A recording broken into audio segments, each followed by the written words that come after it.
বিছানায় শুয়ে বুকের একপাশে মোবাইলটা রেখে আমার প্রিয় লালন সঙ্গীত শুনছি।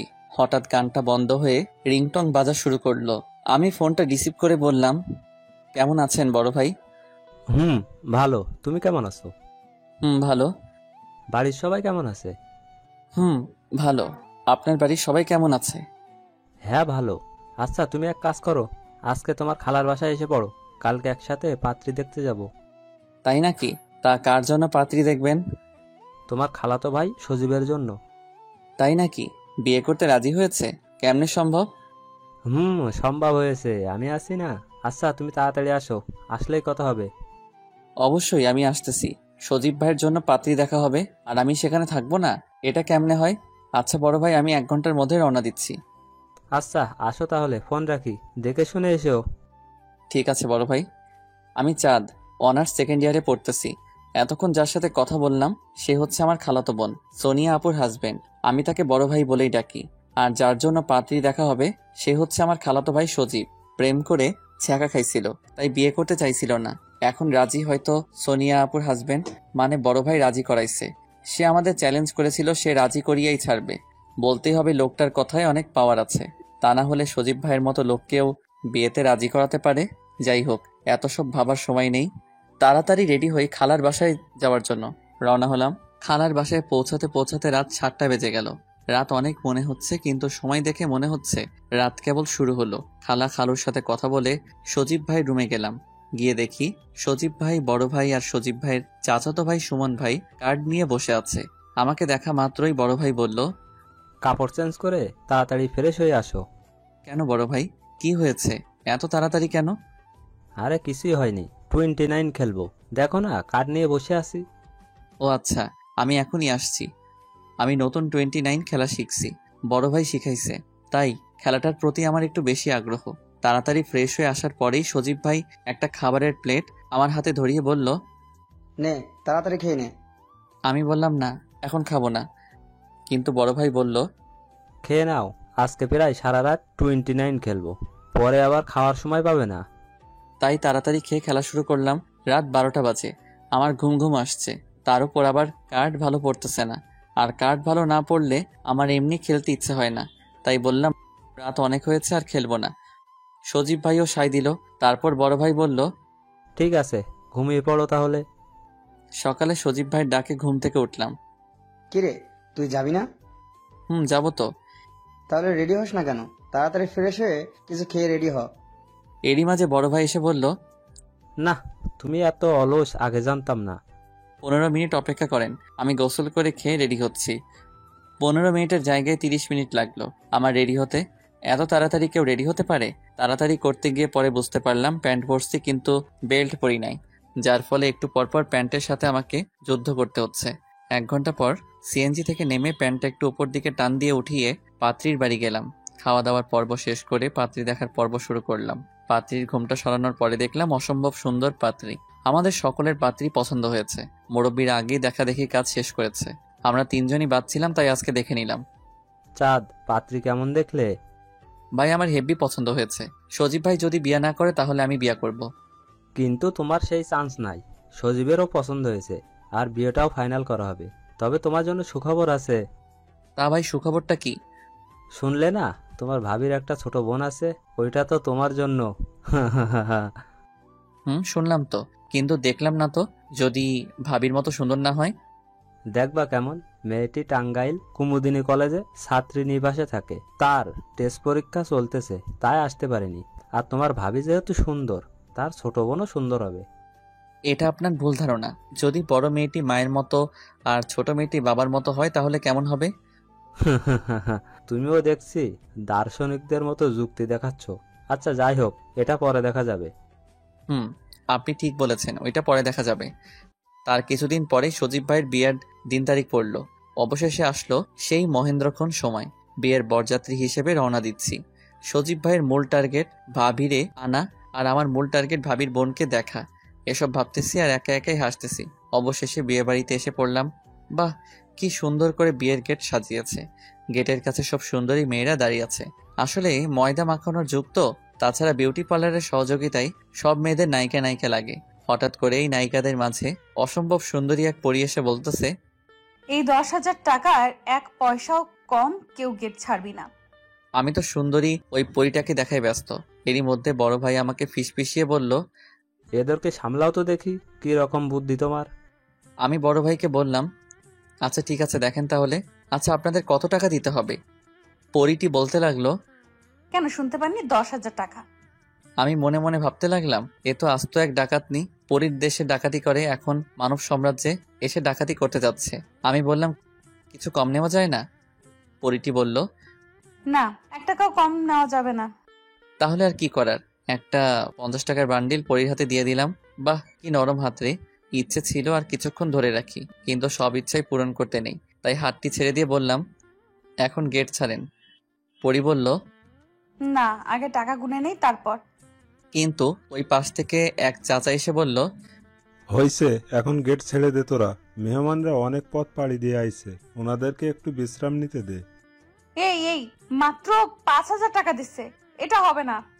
এভাবে মৃদু আন্দোলন শুরু হলো, কিন্তু ততক্ষণে আমরা বাড়ির ভিতরে এসে পড়েছি। আমি আবার পরীটার কাছে গিয়ে বললাম, এভাবে আন্দোলন করলে হবে না তো, 1952 সালের আন্দোলনের মতো করতে হবে। 5-7 জনকে মরতে হবে। ও সরি, এখানে মরা যাবে না, তো প্রেমে পড়া যাবে, তাই প্রেমে পড়তে হবে, তবেই তো আপনাদের আন্দোলন সফলতা পাবে। এই বলে আমি চলে আসলাম। পিছনে তাকিয়ে দেখি আমার দিকে তাকিয়ে আছে, আর রাগে শুধু কটমট করতেছে। পারলে আমাকে আস্ত গিলে ফেলবে। আমি মনে মনে ভাবতে লাগলাম, যাক, বিয়ে বাড়িতে ভালোই মজা করা যাবে। তবে পরীটি যদি ভাবির বোন হতো তাহলে আরো মজা করা যাবে। খাওয়া দাওয়ার পর্ব শেষ করে অনেকক্ষণ যাবৎ বসে আছি, তবুও ভাবির বোনকে দেখা হলো না। অবশেষে বড় ভাইকে বললাম, চলেন বড় ভাই, ভাবিকে একটু দেখে আসি, আর এর সাথে ভাবির বোনদের সাথেও পরিচিত হয়ে আসি। ও, তোমার তো আবার ভাবির বোনকে দেখা অতি জরুরি, তাই না? আচ্ছা চলো, যাই দেখি পরিচিত হওয়া যায় কিনা। আপনি যে কি বলেন না। ভাবিকে দেখতে গেলাম, সেখানেও যে পরীকে দেখা যাচ্ছে। আমরা যাওয়া মাত্রই পরীটি বলে উঠল, এখানে আপনারা কেন? না, এমনি আসলাম আপনাদের সাথে দেখা করতে, আর তাছাড়া আপনাদের সাথে পরিচিত হতে আসছি। ও, তাই বুঝি। আমি সজীব ভাইয়ের একমাত্র খালাতো ভাই, আর উনি হচ্ছে আমার আর সজীব ভাইয়ের একমাত্র দোলা ভাই। ও, আমি নীলা, আপনাদের ভাবির একমাত্র বোন। আর এরা হচ্ছে আমাদের পিচ্চি চাচাতো বোন। আমার মন তো খুশিতে লুঙ্গি ড্যান্স দিতেছে, কিন্তু তা প্রকাশ না করে ভাবির কয়েকটা পিক তুললাম। ইচ্ছে ছিল ভাবির বোনেরও পিক তুলবো, কিন্তু ভাবির বোন খুবই শেয়ানা, ভাবির সাথে দাঁড়ালো না, আর আমার পিক তোলাও হলো না। তারপর ওখান থেকে বিদায় নিয়ে আমরা চলে এলাম, এবং বড় ভাই দেখি বলতেছে, কি বলছিলাম না, তোমার ভাবির বোন তোমার ভাবির থেকে সুন্দর হবে, কি তাই হলো তো? তা তো হলো, কিন্তু বড় ভাই মেয়েটির সাথে আমি প্রেম করতে চাই, এবং অবশেষে বিয়েও করতে চাই। আপনি কিন্তু হেল্প করবেন। তা তো করা যাবে, কিন্তু মেয়েটা যদি কারোর সাথে প্রেম করে, সুন্দরী মেয়ে তো বলা যায় না। তাই তো ভাই, এটা তো আমি ভাবিনি। তবে যাই বলো, মেয়েটিকে দেখে মনে হয় না প্রেম করে। তাছাড়া আমার মন বলছে মেয়েটি প্রেম করে না। তাই যেন হয় বড় ভাই, আপনার কথা যেন বরাবরের মতো সত্যি হয়। অবশেষে বিয়ে পড়ানো শেষ হওয়ার পর ভাবিকে নিয়ে চলে যাওয়ার সময় ভাবি আর ভাবির বোনের কান্না দেখে আমার চোখেও প্রায় পানি এসে পড়েছিল। তাই এক প্রকার বাধ্য হয়ে বড় ভাইকে বললাম, বড় ভাই, ভাবিকে সজীব ভাই নিয়ে যাচ্ছে, আমি না হয় ভাবির বোন সাথীকে নিয়ে যাই। আরে এত ব্যস্ত হয়েছো কেন? বললাম না তোমার ব্যবস্থা করব, আমি আছি না, বিশ্বাস রাখো আমার উপর। তা তো রাখছি। কথাটি বলেই গাড়িতে উঠলাম। আস্তে আস্তে সবাই গাড়িতে উঠলো। আমি গাড়ি থেকে নীরাকে দেখতে থাকলাম। তার অশ্রুসিক্ত চোখগুলো গাড়ি ছেড়ে দিছে। আস্তে আস্তে চলে যাচ্ছে। এক পর্যায়ে নীলাকে আর দেখা যাচ্ছে না, তাই সামনের দিকে ঘুরে বসলাম আর ভাবতে লাগলাম কিভাবে নীলার সম্পর্কে বিস্তারিত জানতে পারি। হঠাৎ ভাবির কথা মনে হলো। একমাত্র ভাবির কাছে সব জানতে পারবো, কিন্তু ভাবিকে কথাটি বলবো কিভাবে? একটা উপায় বের করতে হবে, আর সকালেই ভাবির সাথে ফ্রি হতে হবে। এসব ভাবতে ভাবতে দেখি খালাদের বাড়িতে এসে পড়েছি। সবাই নতুন বউকে বরণ করার জন্য অস্থির হয়ে রয়েছে। তাদের এই গমগমাগম অস্থিরতা দেখে আমার দুচোখ ক্লান্ত হয়ে গেছে। তাই কোনো দেরি না করে সজীব ভাইদের একটা এক্সট্রা রুমে শুয়ে পড়লাম। সকালবেলায় ঘুম থেকে উঠে দেখি আমার পাশে আরো 3 জন শুয়ে রয়েছে। মনে মনে ভাবতে থাকলাম, এগুলো আবার আসলো কখন? বিয়ে বাড়িতে এই একটাই সমস্যা, যেখানেই শুয়ে থাকার মতো একটু ফাঁকা জায়গা পাবে সেখানেই শুয়ে পড়বে। ভাগ্যিস এখন শীতকাল, গ্রীষ্মকাল হলে তো আমার গরমে দফা রফা অবস্থা হতো, কেননা আমি আবার গরম সহ্য করতে পারি না। অতঃপর আমি বিছানা থেকে উঠে ভাই ভাবিকে খুঁজতে লাগলাম। এই কি, ওরা তো এখনো ওঠেইনি। সজীব ভাইয়ের উপর কিছুটা রাগ হতে লাগলো। সে বিয়েই করতে চাইল না, অথচ এখন বউকে ছাড়তেই চাচ্ছে না এবং নিজে উঠতেছে না। সবই কপাল, আর এরই নাম গোপাল। অবশেষে ভাবির দেখা মিলল, কিন্তু এ কি, সব মহিলারাই তো দেখি ভাবির সাথে বিভিন্ন কথা বলছে, সেখানে আমি গিয়ে কিভাবে ভাবির সাথে ফ্রি হব? সজীব ভাইও দেখি বের হয়ে আসলো। আমি কাছে গিয়ে বললাম, ভাই সুস্থ আছেন তো? ভাই আমার মোনালিসার মতো মুচকি হাসি দিয়ে বাথরুমে গেল। আমি নিশ্চিত এই হাসিটি যদি ভিঞ্চি দেখতো তাহলে ছেলেদের জন্য যেমন মোনালিসার পিক তৈরি করে গেছেন, ঠিক তেমনি মেয়েদের জন্য সজীব বা পিক তৈরি করত। আর মোনালিসার হাসির মতো সজীব বা হাসিও বিখ্যাত হয়ে যেত। যাই হোক, ভাবিকে এখন মোটামুটি ফ্রি দেখাচ্ছে, এখনই সুযোগ। হাই ভাবি, কেমন আছেন? ভালো। আপনি কেমন আছেন? ভালো। তা রাত কেমন কাটলো? ভালো। ভাবি আমি কিন্তু আপনার দেবর হই, তাই কিন্তু আমাকে তুমি করে বলতে হবে, এটা যেন সবসময় মনে থাকে। আর এখন থেকে তুমি করে বলবেন। আচ্ছা ঠিক আছে। আচ্ছা ভাবি, আপনি মন খারাপ করে বসেছিলেন কেন বলেন তো? সত্যি বলতে কি, সবাইকে ছেড়ে এসেছে তো ওদের কথা মনে পড়ছে, বিশেষ করে ছোট বোনটার কথা। ও, আপনার ছোট বোন কি করে? সুন্দরবন কলেজে ইন্টারে পড়ে, ওখানে থেকে পড়াশোনা করে। কি বলছেন ভাবি? ওই কলেজের 90% মেয়েরাই তো কঠিনভাবে ছেলেদের সাথে প্রেম করে। করতে পারে, কিন্তু বাকি 10 ভাগ আছে না যারা প্রেম করে না, তাদের কাতারেই আমার বোন। আপনি অতটা নিশ্চিত হলেন কিভাবে? আমরা 2 বোন খুব ফ্রি, ও যেখানে যাই করুক না কেন আমাকে সব বলবে। আর ও কখনো বিয়ের আগে প্রেম করবে না, আর একটি কথা, বিয়ের পর স্বামীর সাথে প্রেম করবে। তাই নাকি? তাহলে ভালো। কিন্তু এরকম কঠিন শপথ করছে কেন যে বিয়ের আগে প্রেম করবে না?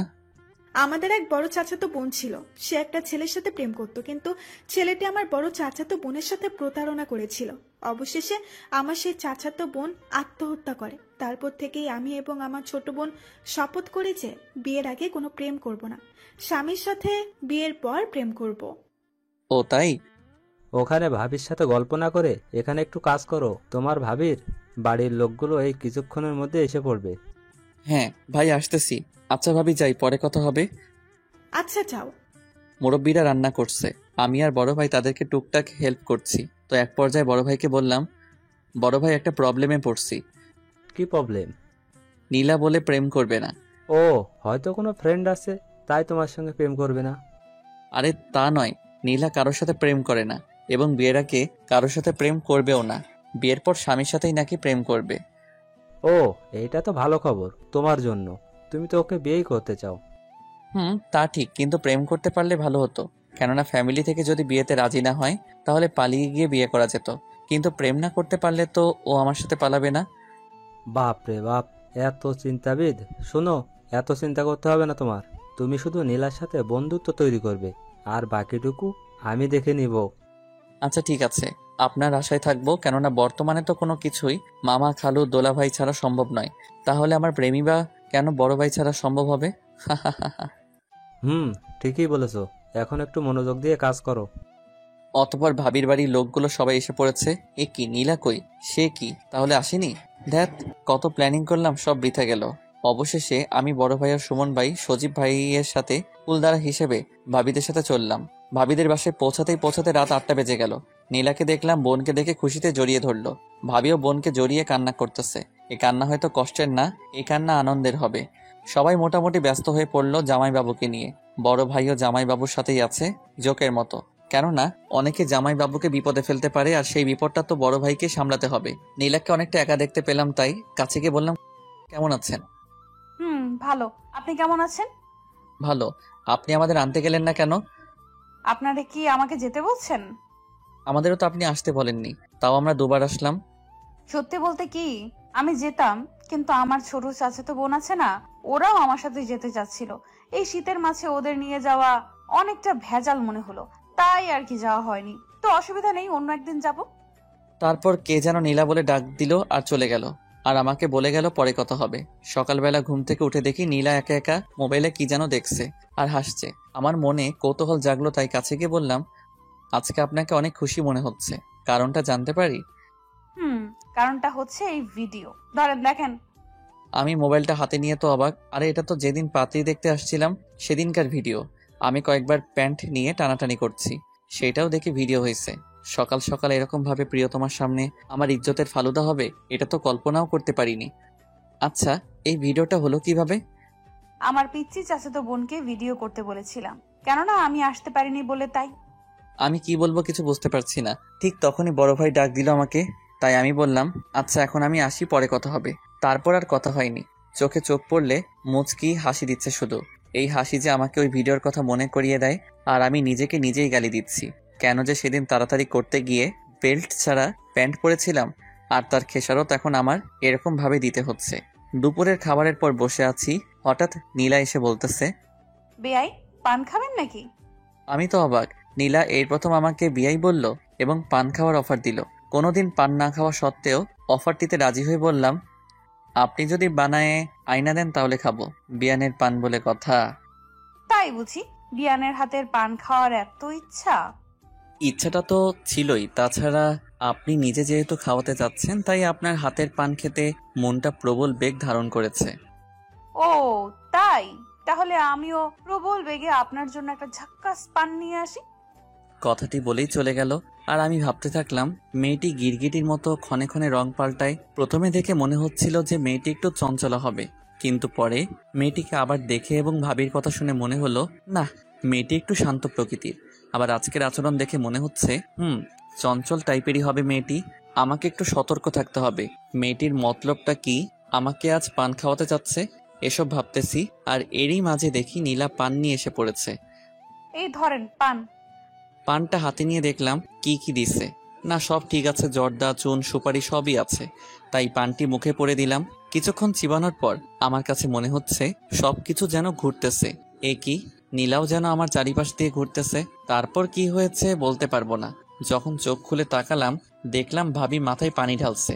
সজীব ভাই এবং বড় ভাই আমাকে ধরে রাখছে। ভাবির আব্বা আম্মা পানি আনতেছে। আর নীলাকে দেখলাম আমার সামনে বরাবর কিছুটা চিন্তাগ্রস্ত হয়ে আমার দিকে তাকিয়ে আছে। আমি ওঠার জন্য চেষ্টা করলাম, ভাবি বলল, দাঁড়াও, মাথাটা মুছে দেই। মাথা মুছে দিয়ে একটা চেয়ারের কাছে নিয়ে বলল, এখানে বসে একটু রেস্ট নাও। আমি বসতেছিলাম, তখনই দেখলাম নীলা শয়তানি এক হাসি দিয়ে ওখান থেকে চলে গেল। আমি ভাবতে লাগলাম, ভাবি এত ভালো, আর ভাবির বোন এত দুষ্টু কেন? অবশ্যই দুষ্টু মেয়েরাই সহজে পটে যায়। তবে এভাবে চলতে থাকলে আমার দৃঢ় বিশ্বাস বিয়ের আগেই নীলার সাথে প্রেম করতে পারবো। এসব চিন্তা করছি, আর এরই মাঝে বড় ভাই আমার সামনে চেয়ারে বসলো। কি ব্যাপার, নীলার হাতের পান খেয়েই অজ্ঞান হয়ে গেলে? চুমু খাইলে তো তোমারে খুঁজাই পাওয়া যাইতো না। আরে বড় ভাই, আপনিও মজা নিচ্ছেন? আমি তো এর আগে কখনো পান খাইনি। তাছাড়া জর্দাটা একটু বেশি দিয়েছিল। ভেবেছিলাম কিছু হবে না, কিন্তু আমার ভাবনাটা মিথ্যে হয়ে গেল, আর আমি পড়ে গেলাম। বুঝতে পারছি। তো শোনো, প্রেম করতে গেলে এরকম ছোট ছোট কষ্ট করতেই হয়, আর তাছাড়াও অনেক কিছু স্যাক্রিফাইস করতে হবে, বুঝছো? বুঝতে পারলাম। আমরা কথা বলতেছিলাম, আর এরই মাঝে দেখি নীলা সজীব ভাইকে নিয়ে এসে আমাদেরকে বলছে, চলেন আপনাদেরকে আমাদের গ্রামটা একটু ঘুরিয়ে দেখাই। বড় ভাই বলল, খারাপ হবে না, চলো গ্রামটা একটু ঘুরে আসি। গ্রামের ভিতরে রাস্তা দিয়ে হাঁটতেছি। রাস্তাটির দুপাশে সারি সারি লাগানো গাছ, আর দুপাশে অনেক বিস্তৃত এলাকা জুড়ে হলুদ সরিষা ফুলের সমারোহ রাস্তাটির সৌন্দর্য আরো বৃদ্ধি করেছে। এরকম মনোমুগ্ধকর পরিবেশ পছন্দের মানুষের সাথে উপভোগ করার সুযোগ পেয়ে মনটা খুশিতে বাকবাকুম করতেছে। বড় ভাই বলে উঠল, চলো সরিষা খেতে কয়েকটা ফটো তোলা যাক। আমিও তার কথায় সায় দিলাম। আমরা একসাথে সেলফি তুলতে চাইলাম, কিন্তু নীলা আসলো না। আমি আমাদের তিনজনের কয়েকটি ফটো তুললাম। অনেক আশা নিয়ে নীলাকে বললাম, আপনি একাই দাঁড়ান, আপনার একটা ফটো তুলি। আসলে আমি ফটো তুলি না, এমনকি কেউ যদি ফটো তুলতে বলে তাহলেও আমার অ্যালার্জি হয়। কথাটি শুনিয়া সজীব ভাই এবং বড় ভাই উভয়ই অট্ট হাসিতে মেতে উঠল। আমি বোকার মতো নীলার দিকে চেয়ে রইলাম। অবশেষে নিজেকে সামলিয়ে বললাম, তাই নাকি? তাহলে ফটো তোলার দরকার নাই। আমি মনে মনে নিজেকে নিজেই গালি দিচ্ছি, কেন যে ফটো তুলতে চাইলাম, আর নিজে নিজেই অপমানিত হলাম। যাই হোক, এই মেয়েকে কিছু বললে অনেক ভেবেচিন্তে বলতে হবে। সবাই এই সুন্দর প্রকৃতিকে উপভোগ করতেছে, শুধু আমি ব্যতীত। কেননা মনে যদি শান্তি না থাকে, তাহলে স্বর্গে গিয়েও সুখ পাওয়া যায় না। অবশেষে সবাই চলে আসলাম। আমি রাতে শুয়ে শুয়ে ভাবতেছি, কালকে তো চলে যাব, কিন্তু এখনো পর্যন্ত ভালোভাবে কথাই হলো না। তাহলে কবে মোবাইল নম্বর বা ফেসবুক অ্যাকাউন্ট নাম্বার নিব, আর কবেই বা প্রেম করব? সেই চিন্তায় আমার ঘুম আসতেছে না। কালকে সাহস করে মোবাইল নাম্বার চাবো নাকি? নিজেকে নিজেই প্রশ্ন করলাম। না, ফটো তুলতে গিয়ে একবার অপমানিত হয়েছি, আবার নাম্বার চাইতে গিয়ে যদি আবার অপমানিত হই। আর তাছাড়া সব ক্ষেত্রে শুধু সাহস দেখালেই সফলতা পাওয়া যায় না, বুদ্ধিরও প্রয়োজন হয়। এসব ভাবতে ভাবতে কখন যে ঘুমিয়ে পড়ছি জানি না। সকালে ঘুম থেকে উঠে বাইরে বের হয়ে দেখি সবাই কাজে ব্যস্ত। নীলাও দেখি অনেক কাজ করতেছে। মনে মনে ভাবলাম আজকে তো নীলার সাথে কথাই বলা যাবে না, তাই উদাস মনে চেয়ারে বসে আছি। কিছুক্ষণ পর পিছন থেকে কে যেন বলল, বেআই এর কি মন খারাপ? আমি পিছন দিকে তাকিয়ে দেখি নীলা। তারপর বললাম, না এমনি কেন যেন ভালো লাগতেছে না। ও আচ্ছা, আমি যাই, আমার অনেক কাজ করতে হবে। এটা বলেই নীলা চলে গেল। দেখতে দেখতে বিকেল হয়ে গেল। সবাই রেডিও হয়েছে, আমিও রেডি হয়েছি বাড়িতে যাওয়ার জন্য। ভাবির মনটা খারাপ, তাদের পরিবার ছেড়ে চলে যাচ্ছে। আমার মনটাও খারাপ, নীলাকে ছেড়ে চলে যাচ্ছি বলে। নীলা আমার কাছে এসে বলল, বেআই আবার আসবেন কিন্তু। আমিও তাকে কিছু বলতে যাব, তার আগে সে সজীব ভাইদের কাছে গেল তাদের বিদায় জানাতে। আমি আর কিছু বললাম না, গাড়িতে উঠে পড়লাম। একে একে সবাই উঠে পড়ল। আমি নীলার দিকে তাকিয়ে আছি। নীলা আমার চোখে একবার চোখ রেখেছিল, কিন্তু সেই চোখে আমার জন্য কোনো অনুভূতি আছে কিনা বুঝতে পারলাম না। কি আর বলবো, এই কয়দিনে আমি যা বুঝলাম মেয়েটি আসলে অনেক রহস্যময়ী। কেননা একবার মনে হয় মেয়েটি আমার সাথে কথা বলতে ইচ্ছুক, এই কারণে নিজে থেকে অনেক সময় আমার সাথে কথা বলেছে। আবার মনে হয় আমার সাথে কথা বলতে তার কোনো আগ্রহ নেই। ধ্যাত, আমি মনে হয় ব্যর্থ হলাম। হতাশ মন নিয়ে সজীব ভাইদের বাড়ি পৌঁছালাম। সকালবেলায় খাওয়া দাওয়া করে বসে বসে ফেসবুক চালাচ্ছি, আর তখনই ভাবি এসে বলছে, কি করছো? এই একটু ফেসবুক চালাচ্ছি। তুমি ফেসবুক চালাও, তাহলে আমাকে রিকোয়েস্ট পাঠাও না কেন?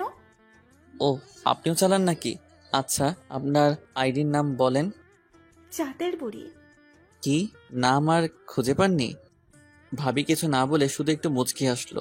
আমি রিকোয়েস্ট পাঠিয়ে ভাবির আইডি দেখতেছি।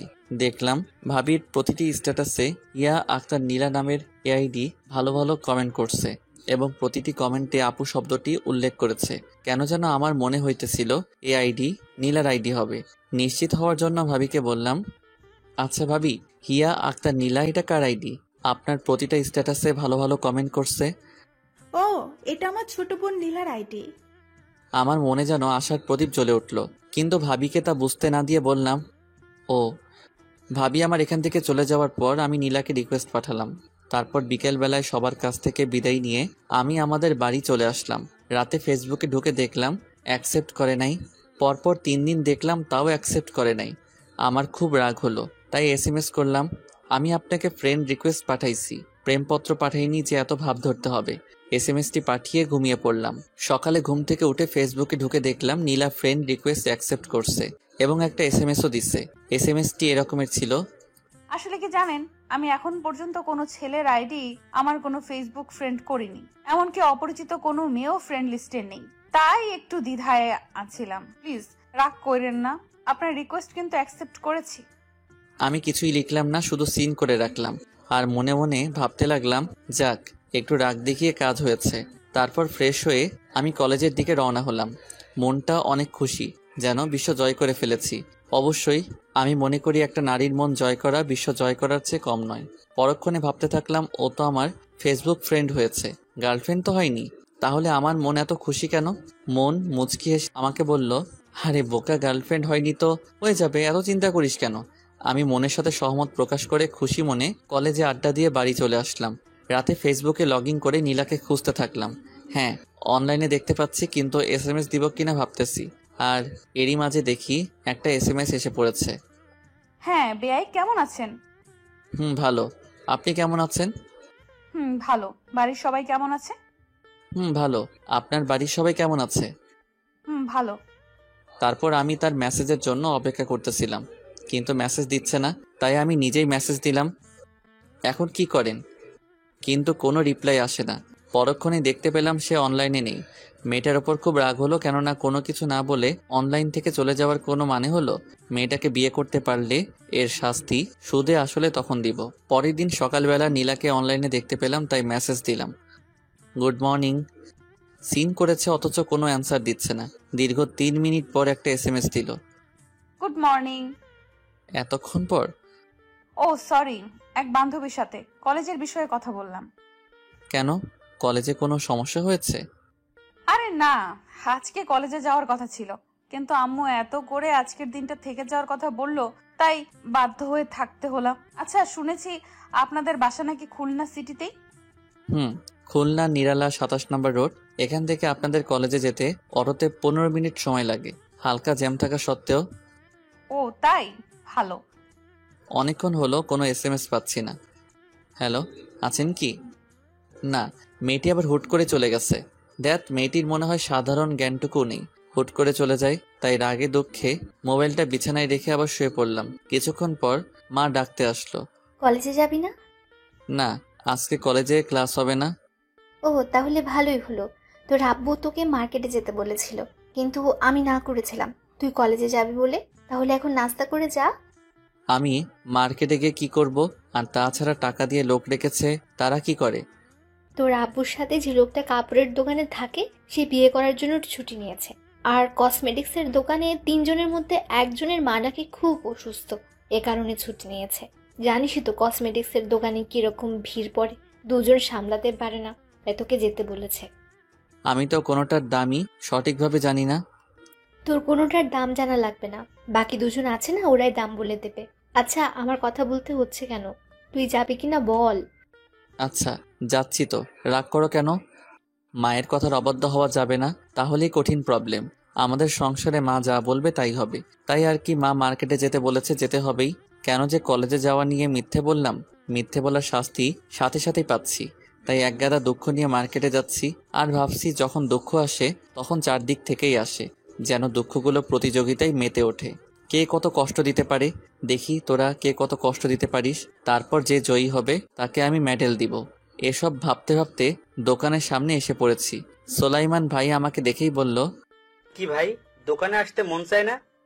আমি মুচকি হাসি দিয়ে বললাম, আরে না ভাই, সামনে পরীক্ষা, তাই একটু পড়াশোনা নিয়ে ব্যস্ত। ও তাই, আসেন দোকানের ভিতরে এসে বসেন। একটা চেয়ার দেখিয়ে বলল। বসেন এখানে। তারপর আবার কাস্টমারদের সাথে কথা বলে ব্যস্ত হয়ে পড়লেন। সোলাইমান ভাই আমাদের এই কসমেটিক্স দোকানের অনেক পুরাতন কর্মচারী। অনেক ছোট থেকেই এই দোকানে কাজ করত।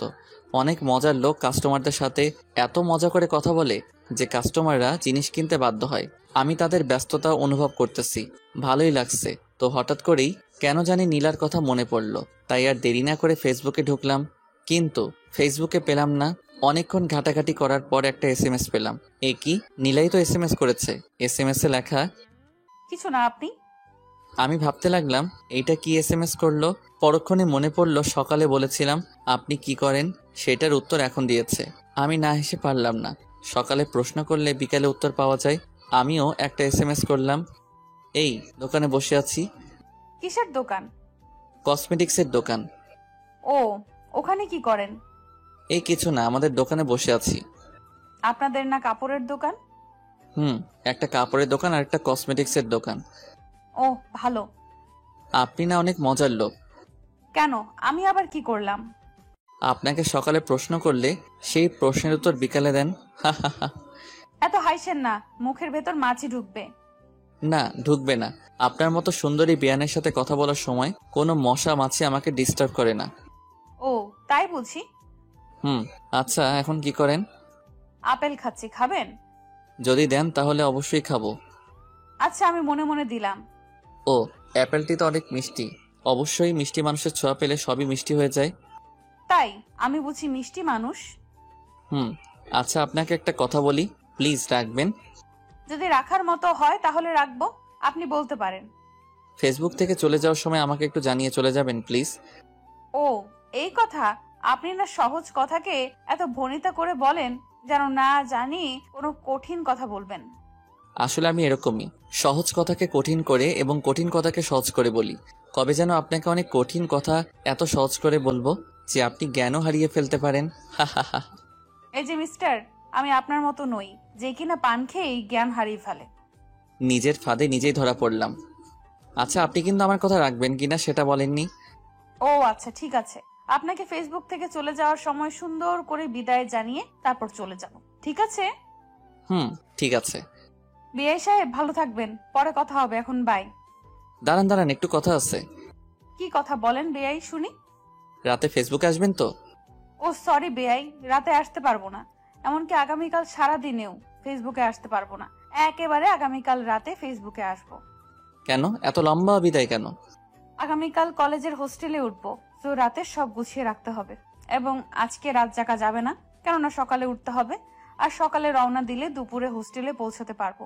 তারপর আমাকে একটু ঘুমাতে হবে, কেননা জার্নি করলে প্রচুর ঘুম পায়। সো আপনার সাথে একেবারে আগামীকাল রাতে কথা হবে, যদি বেঁচে থাকি। ও তাহলে আর কি করার। আচ্ছা, ভালো থাকবেন, বাই। ওকে, আপনিও ভালো থাকবেন, বাই। আমার লাস্ট এসএমএসটি সিন না করে চলে গেল। মেয়েটি কেমন জানি, বুঝলাম না, যেন তারা লেগেই থাকে। সন্ধ্যা হয়ে যাচ্ছে, তাই সোলাইমান ভাইয়ের কাছ থেকে বিদায় নিয়ে বাড়ি চলে আসলাম। আজকে রাতে ফেসবুকে ঢোকার কোনো ইচ্ছা নেই, কেননা যেখানে নীলা নেই সেখানে আমিও নেই, তাই আগেই ঘুমিয়ে পড়লাম। সকালে ঘুম থেকে উঠে ফ্রেশ হয়ে কলেজে গেলাম, কিন্তু কোনো কিছুই ভালো লাগছে না। আজকের দিনটা যেন অনেক লম্বা, ফুরাতে চাচ্ছে না। আমি যে রাতের জন্য অপেক্ষা করছি সেটা তো আর রাত জানে না, তাই রাতের এত অবহেলা। আসলে অপেক্ষা করা যে কতটা বিরক্তিকর, নীলার প্রেমে না পড়লে হয়তো বুঝতেই পারতাম না। অবশেষে যেন রাতের আগমন হলো। আমি সন্ধ্যা রাতেই ফেসবুকে ঢুকে আছি আর প্রতীক্ষা করতেছি নীলার আগমনের জন্য। নীলা এসেছে, কিন্তু কোনো এসএমএস দিচ্ছে না, তাই আমি আগে এসএমএস দিলাম। হাই, কেমন আছেন? ভালো। আপনি কেমন আছেন? ভালো। কি করেন? শুয়ে আছে। আপনি কি করেন? এখনই শুয়ে পড়েছেন? ভালো। আর আমরা মিষ্টি পান খাচ্ছি। হোস্টেলে পান পেলেন কোথায়? হোস্টেলে সবই পাওয়া যায়, বুঝলেন? বুঝলাম। তা একাই খাবেন, আমাকে দিবেন না? না, আপনাকে দিবও না, কেননা আপনি পান খাইতে পারেন না, জ্ঞান হারিয়ে ফেলেন। না, এখন খাইতে পারবো। আচ্ছা জানেন, ওই দিনের ঘটনা নিয়ে একটা গান বানাইছি। তাই নাকি? প্লিজ আমাকে শোনান। শোনাবো কিভাবে? আপনি তো মোবাইল নাম্বার দেননি, আর তাছাড়া মেসেঞ্জারে ফোন দিলে রিসিভ করেন না তো। আসলে ফোনে কথা বললে বান্ধবীরা অনেক ফাজলামি করে, তাই আর কি ফোনের চেয়ে এসএমএসই ভালো। আপনি গানটির প্রথম 2 লাইন এসএমএস এ পাঠিয়ে দেন।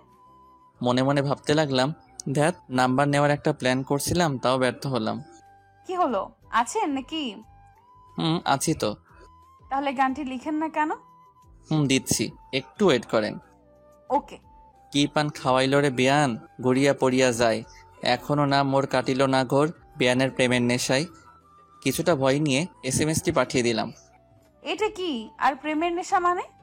আরে রাগ করছেন কেন? এটা তো একটা গান। আর তাছাড়া আমার একটু লিখতে ভুল হয়েছে, ওখানে প্রেমের নেশা না হয়ে হবে পানের নেশা। ও তাই বলেন? অনেক সাহস জাগিয়ে বললাম।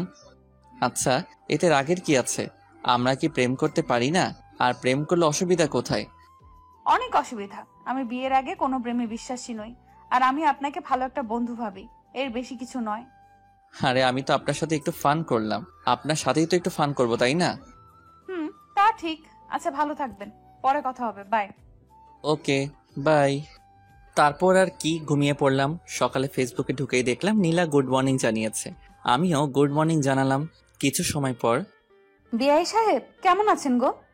এসএমএসটি দেখে আমার মনটা আবার খুশিতে ভরে গেল, তাই বললাম, ভালো। আপনি কেমন আছেন গো?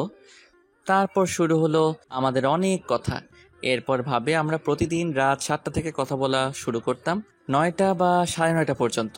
তারপর আবার সকালে 1 ঘন্টা কথা বলতাম। এটা যেন আমাদের প্রতিদিনকার রুটিন হয়ে গেল। অবশ্যই কথাগুলো বলতাম উভয় বন্ধু হিসেবে, এবং হালকা রোমান্টিক হতো বেআই হিসেবে। ভালোই চলতেছিল দিনগুলি। হঠাৎ করে একদিন আমার মা সন্ধ্যায় অসুস্থ হয়ে পড়ে। তারপর সাথে সাথে তাকে হসপিটালে নেই। সেই দিন সারা রাত হসপিটালে ছিলাম। অবশেষে আল্লাহর অশেষ রহমতে আমার মা সুস্থ হয়, কিন্তু ডায়াবেটিস, হাই প্রেশার এগুলো তো আছেই। মা যখন আমাকে বলে, আমি মনে হয় আর বেশি দিন বাঁচবো না রে, তখন আমার এতটা কান্না পায়। তারপর আবার রাগও করি আর বলি, তুমি এরকম কথা বলো কেন? বাংলাদেশে অধিকাংশ লোকই এখন ডায়াবেটিস, হাই প্রেশারের মতো প্রবলেমে ভুগতেছে। এটা কন্ট্রোল করতে পারলেই হলো। বেশি চিন্তা করবা না, আর প্রতিদিন ব্যায়াম করবা, তাহলে ঠিক হবে। মা তখন একটু হাসি দিয়ে বলল, আচ্ছা ঠিক আছে। মায়ের হাসি মুখখানা দেখে আমারও মনটা ভালো হয়ে গেল। সন্ধ্যা রাতে বিছানায় শুয়ে ফেসবুকে ঢোকার সাথে সাথেই টুনটুন করে বেজে উঠল। দেখি নীলা এসএমএস করেছে, হাই। তারপর আবার একটি দিয়েছে। আপনি ফেসবুকে আসেন না কেন? কিন্তু এসএমএস গুলো ছিল 2 দিন আগের রাত্রে। তারপর নীলা ফেসবুকে আসেনি, তাই আমি তাড়াতাড়ি লিখলাম যে মা অসুস্থ ছিল, তাই আমি 2 দিন ফেসবুকে আসতে পারিনি। Sorry for this, please pardon me. তোমাকে অন্তত জানানো দরকার ছিল। এসএমএসটি পাঠানোর 1 দিন পর দেখি নীলা ফেসবুকে এসেছে এবং আমাকে এসএমএসও করেছে। It's okay. আচ্ছা, আপনাকে একটা কথা বলতে চাই। বলেন। আপনি আর আমাকে এসএমএস করবেন না, আর আপনি এসএমএস করলেও আমার কোনো অ্যান্সার পাবেন না। কিন্তু কেন? আমি যদি আপনাকে কোনো কষ্ট দিয়ে থাকি তাহলে আমাকে প্লিজ মাফ করে দেন। আমি আপনার সাথে কথা না বলে থাকতে পারবো না। না, আপনি আমাকে কোনো কষ্ট দেননি, কিন্তু আমার এই সিদ্ধান্ত আমার এবং আপনার উভয়ের জন্যই ভালো। প্লিজ আর কিছু জানতে চাবেন না। ভালো থাকবেন, বাই। সত্যি বলতে কি জানেন, আমি আপনাকে অনেক ভালোবাসি, কিন্তু আপনি সেদিন রাগ করলেন, তাই আমি আপনার সাথে বন্ধু হয়ে থাকতে চাইলাম। কেননা আপনার সাথে কথা বলতে পারবো বলে, কিন্তু বন্ধু হয়েও রইলেন না। ঠিক আছে, ভালো থাকবেন। লোকে একটা কথা বলে, মদ খা, গাঁজা খা, তবু প্রেম করিস না। কথাটি আমার জন্য উপদেশমূলক ছিল, কিন্তু আমি তা পালন করতে পারিনি। এখন থেকে তাই করব, মদ খাবো, গাঁজা খাবো, তাও কোনো প্রেম করব না, এমনকি বিয়েও করব না। আশা করি ভালো থাকবেন, সুখে থাকবেন। আমি আর কোনোদিন আপনাকে এসএমএস করব না। এসএমএসটি পাঠিয়ে ফেসবুক আইডিটি ডিঅ্যাক্টিভেট করে দিলাম। এমনকি ফেসবুক, ইন্টারনেটের মতো সফটওয়্যার ছিল সব ডিলিট করে দিলাম। একটা ঘুমের ওষুধ খেয়ে ঘুমিয়ে পড়লাম। ভালোই ঘুম হয়েছিল। 11টা পর্যন্ত ঘুমেছিলাম। মা অনেকবার ডাকতে এসেছিল। আমি ঘুম থেকে ওঠার পর মা এক প্রকার দৌড়ে চলে আসলো। কি হয়েছে বাপ তোর? না, কিছুই হয়নি। তাহলে এতক্ষণ ঘুমিয়েছিলি? আগে তো কখনো এত ঘুম আসনি। এমনি রাত জেগে পড়েছি, তাই উঠতে দেরি হয়েছে। তারপর মা আর কিছু বলল না। ফ্রেশ হয়ে বন্ধুদের সাথে আড্ডা দিতে গেলাম। ওদের সাথে আড্ডা দিতে গিয়েছি বলে ওরা অনেকটাই অবাক, কেননা ওদের সাথে অনেকদিন ধরে আড্ডা দেই না। ওদের মাঝে যাওয়ার পর দেখলাম এক বন্ধু সিগারেট খাচ্ছে। আমি বললাম, সিগারেটটা দে তো। সবাই অবাক। সিগারেট হাতে নিয়ে একটা টান দেওয়ার প্রস্তুতি নিচ্ছি। এই কি, সবাই দেখে আমার দিকে অনেক আশ্চর্য হয়ে তাকিয়ে আছে। জাতিসংঘ যদি ওদের দেখতে পারতো তাহলে পৃথিবীতে প্রথম আশ্চর্যজনক জিনিস হিসেবে আমি উপাধি পেতাম। যাই হোক, সিগারেটটা প্রথম টান দেওয়ার সাথে সাথে কাশতে কাশতে বুকের ব্যথা শুরু হলো। মনের ব্যথা দূর করতে গিয়ে আমি তো বুকের ব্যথা বাড়িয়ে ফেললাম। ওরা সবাই জানতে চাইলো আমার কি হয়েছে। সব কথা খুলে বললাম। আর কি ওদেরকে বললাম, দোস্ত, সিগারেটে আমার দুঃখ যাবে না, মদের ব্যবস্থা কর। ওরা অনেকেই অনেক উপদেশ দিতে চাইলো, কিন্তু আমার এক কথা, মদ খাবো। অবশেষে ওরা রাজি হলো, কিন্তু সন্ধ্যায়। তাই সারা দিন ওদের সাথে আড্ডা দিয়ে সন্ধ্যায় মিন্টুর চায়ের দোকানে গেলাম। ওখানে গোপনে মদ বিক্রি করে, তাই ওখান থেকে আমার এক বন্ধু গোপনে মদ কিনে নিয়ে আসলো। আরেক বন্ধু কয়েকটা স্পিড নিয়ে আসলো। সবই হলো। এখন খাবো কোথায় সেটা চিন্তা করতে থাকলাম। তখন এক বন্ধু বলল, আমার বাসা আজকে খালি আছে, কিন্তু শুধুমাত্র আমার দাদু আছে। এইটা শুনে আমরা সবাই একসাথে বললাম, তোর দাদু তো কানেই শুনে না। সবাই হাসতে হাসতে ওদের বাসার দিকে রওনা হলাম। সবাই ফ্লোরে গোল হয়ে বসে আছি, মাঝখানে মদের বোতল আর স্পিড। আমি বললাম, স্পিড আনছিস কেন? এক বন্ধু বলল, তুই তো নতুন, সরাসরি মদ খেতে পারবি না, তাই স্পিডের সাথে মিশিয়ে খেতে হবে। আমি এমনি খেতে পারবো। তাই মদের বোতল থেকে কিছু অংশ কাপে ঢেলে মুখের কাছে নিতেই কেমন যেন গন্ধ আসলো। আমি ভাবতে লাগলাম, মানুষ কেন এগুলো খায়? পরক্ষণেই মনে হলো আমার দুঃখ দূর করতে হবে, তাই দেরি না করে পুরোটাই মুখে দিয়ে গিলে ফেললাম। এ কি, আমার গলার ভিতর দিয়ে যেন আগুন যাচ্ছে। আমি কিছুক্ষণ নিথর হয়ে রইলাম, তারপর সাহস করে বললাম, দে, আবার খাবো। ওরা কাপে কিছুটা মদ ঢেলে সাথে স্পিডও দিল। কাপটা হাতে নিলাম, দেখি হাত কাঁপতেছে। তারপরে মুখে নিয়ে খেয়ে ফেললাম। এক বন্ধু বলল, এই রে, কাম সারছে, টক আনা হয়নি। রাফি যদি মাতলামি করে তাহলে টক খাওয়াতে হবে। আরেক বন্ধু বলল, তাহলে বসে আছিস কেন, যা নিয়ে আয়। আরে আমার কাছে টাকা নাই তো, সবার টাকা দিয়েই তো মদ আর স্পিড কেনা হলো। রাফি, তোর কাছে টাকা আছে? আমি পকেটে হাত দিয়ে টাকা বের করে দিলাম। আরে কি করছিস? এটা তো মোবাইল দিলি। ও দাঁড়া। আবার আরেক পকেটে হাত দিয়ে বললাম, এখন নেই। তারপরও চলে গেল। আমার আরেক বন্ধু বলল, এই, তোর মোবাইলে তোর আব্বু 35 বার কল দিয়েছে, তোর আম্মু 40 বার কল দিয়েছে, বড় ভাই দিয়ে সেভ করা নাম্বারটি 7 বার কল দিয়েছে, আর ধর এখন আন্নার নাম্বার দিয়ে কে যেন কল করছে। ও আচ্ছা, দে। রিসিভ করতে গিয়ে কেটে দিয়েছি। তারপর আবার কল করলো। এবার রিসিভ করার সাথে সাথে অপর পাশ থেকে বলা শুরু করলো, হ্যালো, আমি নীলা। আপনি এখন কোথায় আছেন? এখনো বাসায় যাননি কেন? আমিও নেই নাই। হ্যালো হ্যালো আপনি কি মদ খাচ্ছেন? হ্যালো হ্যালো ও একটু কাজে ব্যস্ত, আপনি পরে ফোন দেন। কিন্তু তোরা সবাই নাচছিস কেন? হা হা, দৌড়াচ্ছিস কেন? ধর, এই নে, এটা টক খা, ভালো লাগবে। তোরা খা। না, তোর খাওয়া প্রয়োজন। এটা কি দিলি রে, এত মিষ্টি কেন? দোষ, 10টা বাজে চলে যেতে হবে। তোর মাতলামি ঠিক হয়েছে? ওই মাতলামি করলাম, এখন যাই রে। একা যেতে পারবি তো? পারবো বলেই চলে আসলাম। বাসায় আসার পর দেখলাম দরজা খোলা, মা আব্বা উভয় বসে আছে। আমি কাউকে কিছু না বলে আমার রুমে ঢুকে শুয়ে পড়লাম। তবে অনেক আশ্চর্য হলাম, কেউ কিছু বলল না। অনেক ঘুম পাচ্ছে, তাই ঘুমিয়ে পড়লাম। সকালে ঘুম থেকে উঠে আরো আশ্চর্য হলাম আব্বা বাসায় আছে, কেননা আমি সহজে আব্বাকে সকালে বাসায় দেখি না। মা এসে বলে গেল তাড়াতাড়ি ফ্রেশ হয়ে নিতে। আমি কিছু বললাম না। ফ্রেশ হয়ে এসে খাবার খাওয়ার পর মা বলল, তাড়াতাড়ি রেডি হ। রেডি হব কেন? কোথায় যাবে? এত কথা বলিস কেন? রেডি হতে বলেছিস, রেডি হ। আমরা যেখানে যাব সেখানে যাবি।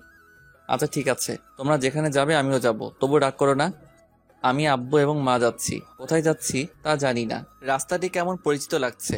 ও হ্যাঁ, এটা তো নীলার গ্রামের রাস্তা। আচ্ছা, ওখানে যাচ্ছি না তো? নিজেকে নিজেই প্রশ্ন করলাম। কি জানি, কিচ্ছু বুঝতেছি না, সব গরমিল লাগছে। আচ্ছা, আমি যে নীলাকে ভালোবাসি সেটা কি মা আব্বু জেনে গেছে? আর জানলো কিভাবে? ধরলাম তারা যেভাবেই হোক জেনেছে, কিন্তু সেখানে যাচ্ছে কেন? কোনো অঘটন ঘটনা ঘটেনি তো? না, তা হবে কেন? আমি তো নীলাকে কষ্ট দেইনি, বরং নীলাই আমাকে কষ্ট দিয়েছে। দেখ, কি সব আবল তাবল কথা চিন্তা করতেছি। হয়তো অন্য কোনো জায়গায় বা অন্য কোনো কাজে আমাকে তারা নিয়ে যাচ্ছে। যেটাই হোক, এসব চিন্তা বাদ দেই, তা না হলে আবার মাথা ব্যথা শুরু হবে। অবশেষে আমরা নীলার বাড়ির সামনেই নামলাম।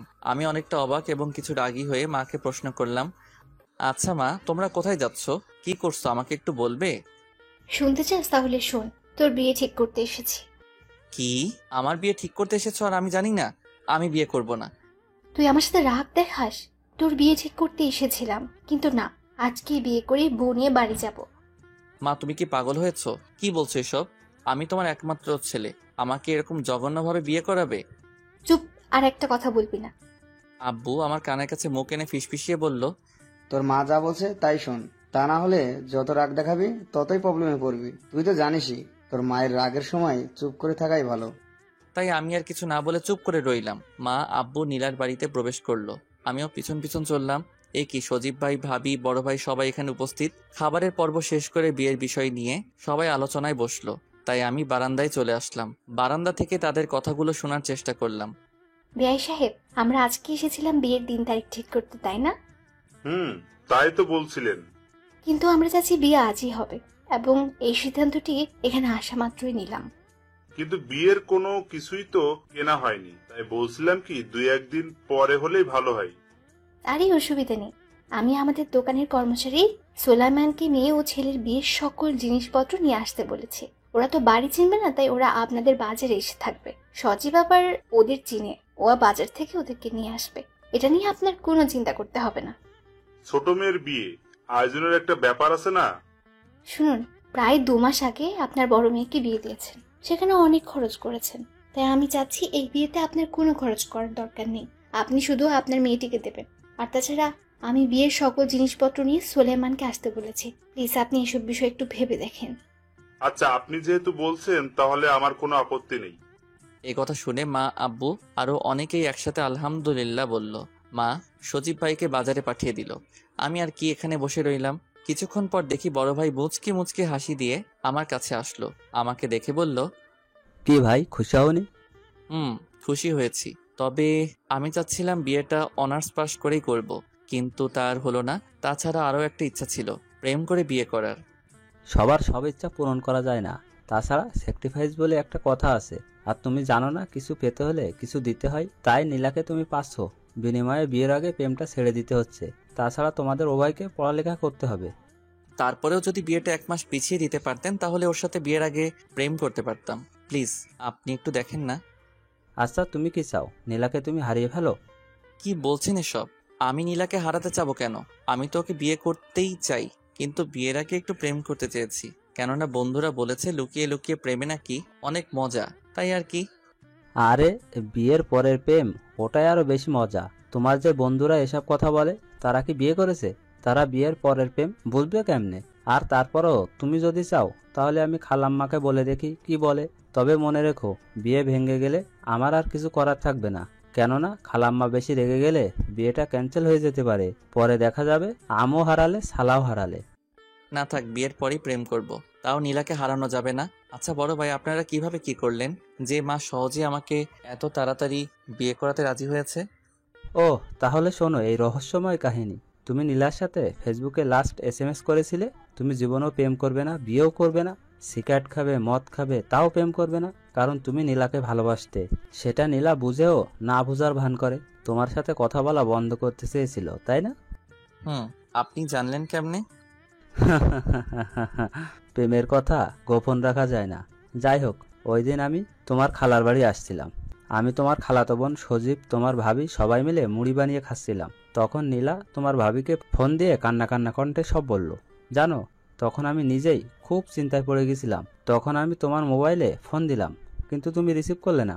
তখন আমি খালাম্মাকে ফোন দিলাম, শুনলাম তুমি সকালে বের হইছো, অথচ দুপুরেও বাড়ি ফেরো নাই। তাই আর দেরি না করে আমি, সজীব আর তোমার ভাবি তোমাদের বাড়িতে গেলাম। নীলাকেও কলেজ থেকে নিয়ে আসলাম। তোমার মাকে সব বললাম। তখন বিকেল গড়িয়ে রাত হলো, তাও তোমার আসার কোনো খবর নাই, এবং ফোন করেও তোমার পাচ্ছি না। তখন তোমার মা কান্না করা শুরু করলো। এর মধ্যে দেখি খবর পেয়ে খালুও চলে এসেছে। সবাই ফোন দিচ্ছে, কিন্তু কারোর ফোনই রিসিভ করছো না। তখন নীলা ফোন দিল, তাও রিসিভ করলে না, বরং কেটে দিলে। দুইবার যখন নীলা ফোন দিল, তখন তুমি রিসিভ করার সাথে সাথে খালু লাউড স্পিকার দিতে বলল, আর তখন তুমি মদ খেয়ে মাতলামি করে বললে এবং ফোনও কেটে দিলে। জানো, সবাই তখন কিছুক্ষণের জন্য স্তব্ধ হয়ে গেলাম। তখন খালাম্মা নীলাকে বলল, আচ্ছা মা, তুমি কি রাফিকে বিয়ে করবে? নীলা মাথা নিচু করে কি উত্তর দিয়েছে জানো? তার মা বাবা যেখানে বিয়ে দিবে সেখানেও রাজি। তখন খালাম্মা নীলার বাবা মায়ের সাথে তোমার বিয়ের কথা বলেন, তারা রাজিও হয়ে যায়। আর তাই আমরা তখনই নীলাদের বাড়িতে চলে আসি। পরের কাহিনী তো জানোই। এই, সজীব চলে এসেছে, একটু দেখে আসি সব ঠিকঠাক আছে কিনা। এই বলেই বড় ভাই চলে গেল। আমি ভাবতে থাকলাম, তার মানে আমার জন্য নীলার বিন্দুমাত্র ভালোবাসা জন্মায়নি। তাহলে আমি কি শুধু ওকে একতরফা ভালোবেসে গেলাম? যখন নীলার সাথে আমার বিয়ের কথা শুনলাম, তখন আমি বাইরে যাই প্রকাশ করিনি। কেন ভিতরে ভিতরে অনেক খুশি ছিলাম, কিন্তু এখন কেন যে হাহাকার লাগছে। বিয়ের কাজ শেষ হয়েছে, নীলার হাত আমার হাতের উপর রয়েছে। গাড়িতে ওঠার পর আমি হাত ছেড়ে দিলাম, কিন্তু নীলা আমার হাত ছাড়েনি। আমি কিছু বললাম না, ওর দিকে তাকালামও না। আমার জন্য যার বিন্দুমাত্র ভালোবাসা নেই, তার দিকে তাকিয়ে কি হবে? রাত 11টা বাজে। বড় ভাই অনেক মজার কথাই বলল, যা আগে কখনো শুনিনি। মনটা যদি ভালো থাকতো তাহলে তার কথাগুলো উপভোগ করতে পারতাম। মন ভালো নেই, তাই তার কোনো কথাই আমার কাছে উপভোগ করার মতো হয়নি। বাসর ঘরে ঢোকার পর দেখতে পেলাম নীলা খাটের মাঝে বসে আছে। হ্যাঁ, এরকমই তো থাকার কথা। আমাকে দেখা মাত্রই সালাম দিল। আমি সালামের উত্তর অস্পষ্টভাবে দিলাম। বিছানা ছেড়ে আমাকে সালাম করতে এসেছিল। আমি অনেক কষ্টে বললাম, থাক, দরকার নেই, শুয়ে পড়েন। কথাটি বলেই আমি একপাশে শুয়ে পড়লাম। ও হয়তো খুবই আশ্চর্য হয়েছে, তাই কিছুক্ষণ পর বলল, আচ্ছা, আমি সেদিনকার করা কথা বলার জন্য খুবই দুঃখিত। দেখেন, আমার কিছু করার ছিল না, প্লিজ আমাকে মাফ করে দেন। আমি চুপ করেন, রাত অনেক হয়েছে, এখন শুয়ে পড়েন। কিছুক্ষণ পর মৃদু কান্নার আওয়াজ শুনতে পেলাম। এরপর অতিরিক্ত ঠান্ডা লাগলে যেরকম করে নাক টানে, সেরকম ভাবে নাক টানছে আর কান্না করতেছে। এরপর একসময় আর আওয়াজ শুনছি না, মনে হয় ঘুমিয়ে পড়েছে। পরের দিন সকালবেলা বড় ভাই অনেক কথা বলল, কিন্তু আমি তার কথায় উত্তর না দিয়ে মুচকি হাসি দিয়ে এড়িয়ে চললাম। নীলাকে দেখলাম সবার সাথে হাসি মুখে কথা বলছে। আমি সারাদিন বন্ধুদের সাথে আড্ডা দিয়ে সন্ধ্যায় বাড়ি ফিরলাম। ফলে মা অনেক রাগারাগি করলো। আমি চুপ করে রইলাম, কেননা কথা বললেই প্রবলেম। রুমে ঢুকেই নীলাকে দেখতে পেলাম, তাই যখনই বের হতে যাব অমনি পিছন থেকে আমার শার্ট টেনে ধরে নীলা বলল, আপনি যেখানে যেতে চান যাবেন, কিন্তু তার আগে আমার কথাগুলো শুনে তারপর যাবেন। শার্টটি ছেড়ে তারপর বলেন। শার্টটি ছেড়ে তারপর বলা শুরু করলো, জানেন, আমার খুব ইচ্ছে ছিল বিয়ের পরে স্বামীর সাথে প্রেম করব, স্বামীকে অনেক ভালোবাসবো। তাই কোনোদিন কোনো ছেলের সাথে প্রয়োজন ছাড়া কথা বলিনি, ফোনে কথা বলিনি, ফেসবুকে ফ্রেন্ড বানাইনি। কিন্তু আপনি যখন ফেসবুকে ফ্রেন্ড হলেন, আপনার সাথে কথা বলে ভালো লাগতো, তাই কথা বলতাম। আর ভয়ও পেতাম যদি মায়ায় পড়ে যাই কিংবা ভালোবেসে ফেলি, তাই হঠাৎ করেই চলে যেতাম, যাতে আপনি আমার প্রতি বিরক্ত হন। তারপর আপনার মা যখন অসুস্থ হলো, তখন টানা 2 দিন আপনার সাথে কথা বলতে পারিনি। তখন বিশ্বাস করেন, আমার এত খারাপ লাগছিল, যেন আমার মাঝে কি যেন নেই। আপনাকে অনেক মিস করতে লাগলাম। আর তখনই বুঝতে পারলাম আমি আমার অজানাই আপনাকে ভালোবেসে ফেলেছি।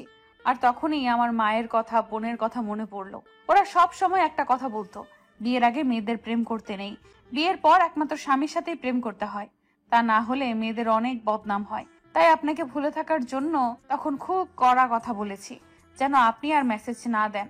আর এটা যদি আমার অপরাধ হয়ে থাকে, তাহলে আপনি আমাকে যে কোনো শাস্তি দিতে পারেন, আমি কিছুই বলবো না। কথাগুলো বলে নীলা চোখের পানি মুছেই রুম থেকে চলে যাচ্ছিল। আমি নীলার হাতটি ধরে টান দিয়ে আমার কাছে এনে বললাম, প্লিজ আমাকে ক্ষমা করে দেন। ও আমাকে জড়িয়ে ধরে কান্না করতে থাকলো, আমি ওকে জড়িয়ে ধরলাম। কিছুক্ষণ পর ও আমাকে ছেড়ে দিয়ে বলল, ক্ষমা করতে পারি, আমাকে তুমি করে বলতে হবে। ঠিক আছে, আমি তুমি করে বলবো, কিন্তু তোমাকেও তুমি করে বলতে হবে। আচ্ছা ঠিক আছে। নীলা শুনো, বাসরাতটি তো আমাদের রাগ অভিমানে কেটেছে, কিছুই করতে পারিনি, তাই আজকে আমাদের বাসরাত হবে, কি বলো? যা দুষ্টু কোথাকার। সকালে শুয়ে আছি, নীলা আমাকে ডাক দিয়ে তার ভেজা চুলগুলো ছেড়ে দিয়ে ড্রেসিং টেবিলের সামনে বসে কপালে একটি টিপ দিয়ে সাজতেছে। আমি দৃশ্যটি দেখে টেবিল থেকে ডায়েরি নিয়ে একটা কবিতা লেখা শুরু করলাম। নীলা আমার দিকে তাকিয়ে বলল, এই কি করছো? তোমার জন্য একটা কবিতা লিখলাম। তাই নাকি? একটু শোনাও না প্লিজ। আচ্ছা তাহলে শোনো।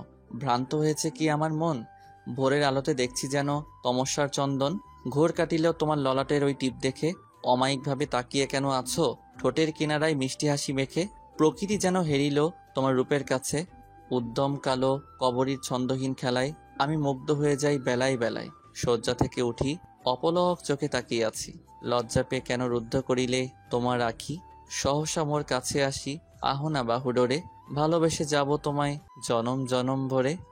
নীলা দৌড়ে এসে আমাকে জড়িয়ে ধরে বলল, বাহ, তুমি তো অনেক সুন্দর কবিতা লিখতে পারো। তোমার কাছে আমি আর কিচ্ছু চাই না, শুধু এরকম ভাবে আমাকে ভালোবেসে যাবে প্লিজ। আমি আমার জান পাখিকে ভালোবাসবো না তো কাকে ভালোবাসবো? আর এইভাবে শুরু হলো আমাদের ভালোবাসাময় জীবন, বাকিটুকু তো বুঝতেই পারছেন।